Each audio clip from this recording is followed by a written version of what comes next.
CV আনন্দ বোস পশ্চিমবঙ্গের রাজ্যপালের পদ থেকে পদত্যাগ করলেন। গতকাল সন্ধ্যে 7:25 আমরাই প্রথম এই খবর ব্রেক করি।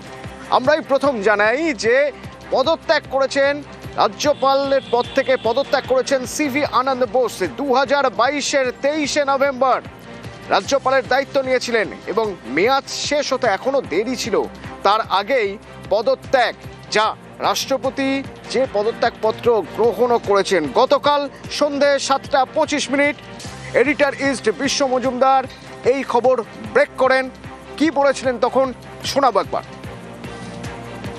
পশ্চিমবঙ্গের গভর্নর সিভি আনন্দ বোস পদত্যাগ করেছেন। কিসের জন্য পদত্যাগ করেছেন, কেন পদত্যাগ করেছেন কিছুই জানা যাচ্ছে না।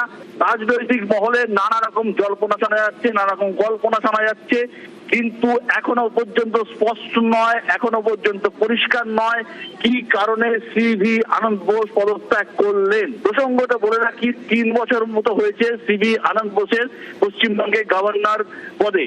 এর আগে জগদীপ ধনখড়, তারও 3 বছর ছিল, মেয়াদ হয়েছিল 3 বছরের, কিন্তু তারপর তাকে উপরাষ্ট্রপতি করে পাঠিয়ে দেওয়া হয় দিল্লিতে।